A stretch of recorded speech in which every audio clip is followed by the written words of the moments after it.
Olá, irmãos, que alegria estarmos mais uma vez juntos. Estamos meditando na semana 6, a sexta semana, quarta-feira hoje, sobre arrependimento de obras mortas, nessa fundamentação que estamos fazendo durante essas 14 semanas. Peço que vocês estejam atentos, acompanhando, sempre acompanhando o material escrito, também olhando os vídeos e reforçando a sua fé. Hoje, então, vamos ver: os discípulos necessitam de arrependimento? O fundamento que estamos estudando é sobre arrependimento de obras mortas, isto é, do que éramos e cometíamos antes de conhecer a Cristo, como nosso Senhor. Só um morto espiritualmente faz obras mortas.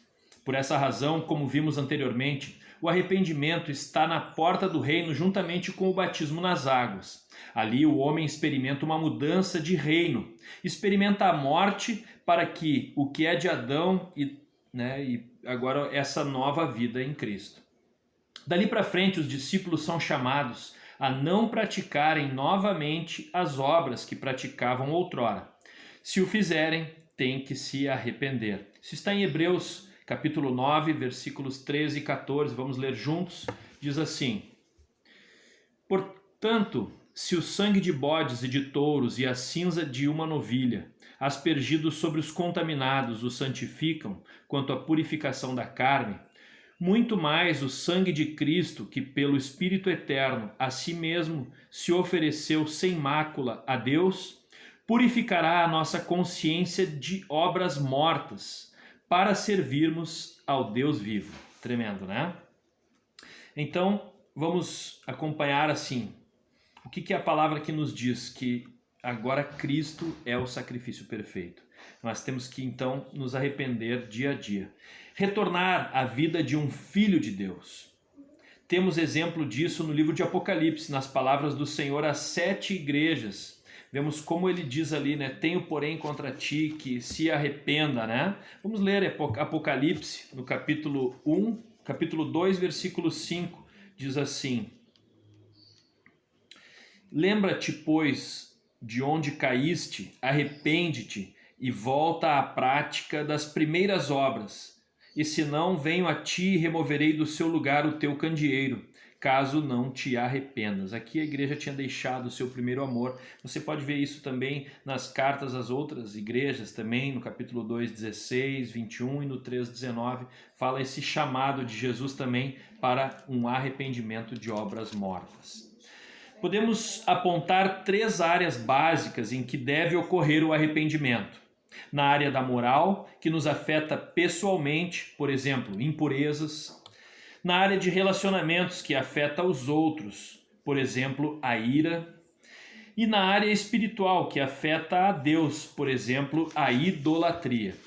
A palavra de Deus está repleta de advertências quanto ao perigo de os discípulos voltarem às obras mortas que praticavam e que viviam sem Cristo.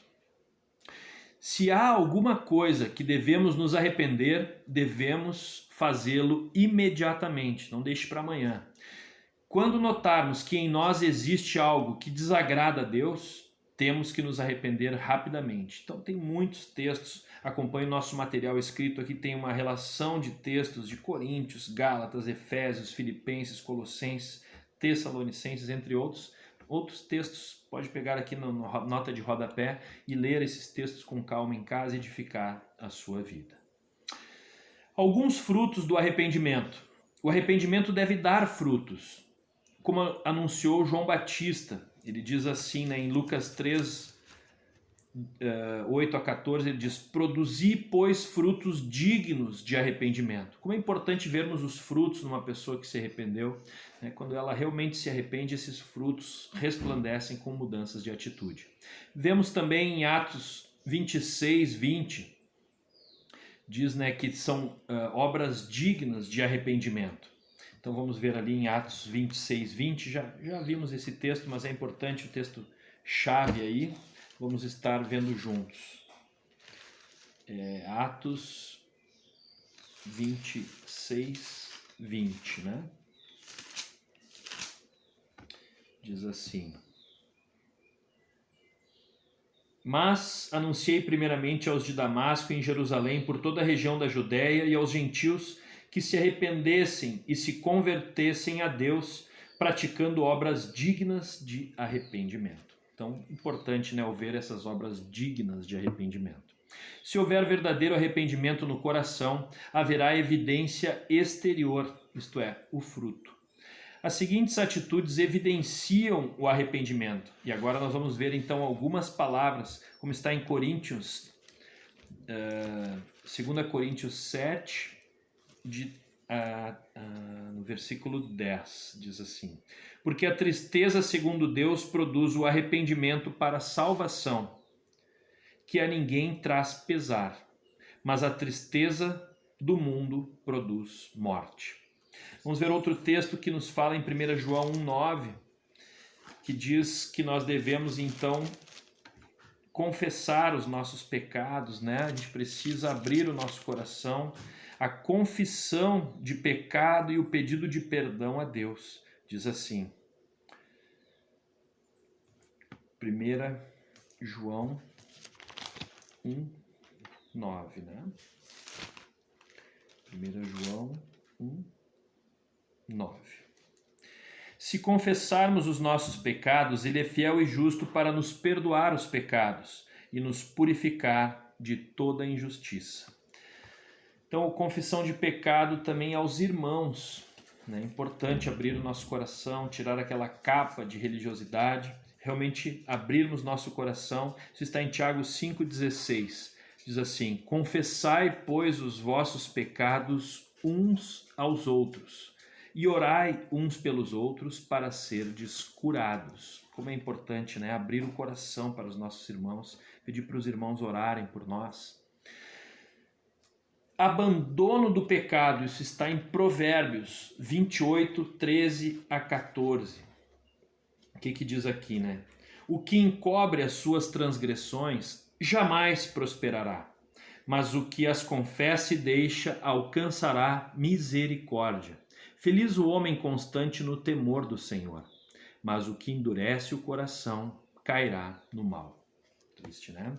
Mas que bom não encobrir as nossas transgressões, confessar e deixá-las, né? As transgressões. E Lucas, no capítulo 19, versículo 8, então é um texto que nos fala sobre a restituição aos ofendidos por qualquer pecado. 19, 8. Diz assim: quando Zaqueu se levantou e disse ao Senhor: Senhor, resolvo dar aos pobres a metade dos meus bens, e se em alguma coisa tenho defraudado alguém, restituo 4 vezes mais. Então a restituição também é um sinal de arrependimento genuíno. Uma submissão total, contínua à vontade de Deus. Precisamos ter uma atitude de constante arrependimento e submissão a Deus. Quando falamos de arrependimento de obras mortas, a primeira forma de ver tal questão leva em conta os pecados que praticamos antes da nossa conversão. Eventualmente, mesmo após estarmos na nova vida e a necessidade de arrependimento, confissão e efetiva mudança, ela existe ainda, né? Esta é uma atitude comum a todos os homens, porque todos pecaram e ao entrarem no reino vão experimentar uma transformação diária. É crescendo, né, de fé em fé e de glória em glória, até que a luz resplandeça e seja dia perfeito. Somos chamados a nos arrepender dos pecados, porque é incompatível a vida do reino de Deus com a prática do pecado. Se caímos, mas passamos pelo processo de arrependimento, confissão, pedido de perdão, novamente o sangue de Jesus Cristo nos purifica a nossa consciência, ela fica limpa, e voltamos a experimentar comunhão plena com o Senhor. Em outras palavras, voltamos a colocar a nossa vontade em perfeita submissão a Deus. Porém, a atitude constante de arrependimento da qual estamos falando vai além de situações em que a palavra nos chama a confessar e abandonar o pecado. Na verdade, é desnecessária a prática do pecado para que este princípio esteja presente. A cada vez que somos tentados pelo inimigo e ou pela cobiça da nossa carne, temos a oportunidade de nos rendermos ao Senhor e à sua vontade, não chegando ao ponto de praticarmos algo que desagrada ao Senhor. Na medida em que vamos treinando a nossa vontade, a estar sujeita à vontade do Senhor, amadurecemos no relacionamento com Ele e descobrimos como a vontade do Senhor é boa, agradável e perfeita. Então não preciso pecar para ter que ir lá passar pelo processo de arrependimento, mas eu já, se tiver alguma tentação, eu já me arrependo de estar tomando um caminho de pecado e já nem chego a cometer o pecado e já me aparto e já, sigo no temor do Senhor para permanecer fiel ao Senhor. O Senhor Jesus não pecou e, portanto, nunca experimentou o arrependimento para remissão de pecados, como é o nosso caso. Porém, ele experimentou totalmente o princípio de sujeição à vontade de Deus, até o ponto de subir à cruz, aceitando o cálice da dor e do sofrimento em completa submissão ao Pai. Glória a Deus. Em Marcos 14:36 diz: E dizia: Abba, Pai, tudo te é possível, passa de mim esse cálice, contudo, não seja o que eu quero, e sim o que tu queres. Que essa seja a nossa oração dia a dia, colocando não a nossa vontade, mas a vontade de Deus acima da nossa. Buscando revelação, quais são as obras mortas, essas obras que são feitas sem Deus, Quais as 3 áreas básicas que deve ocorrer o arrependimento, quais as evidências de arrependimento e o que significa uma atitude de constante arrependimento. É estar não nem chegando a pecar, mas estar se sujeitando ao temor do Senhor. Que Deus abençoe a tua vida, que nesses dias se fortaleça para que essa palavra firme mais e mais a tua vida. E amanhã vamos meditar na fé em Deus. Deus abençoe e até a próxima.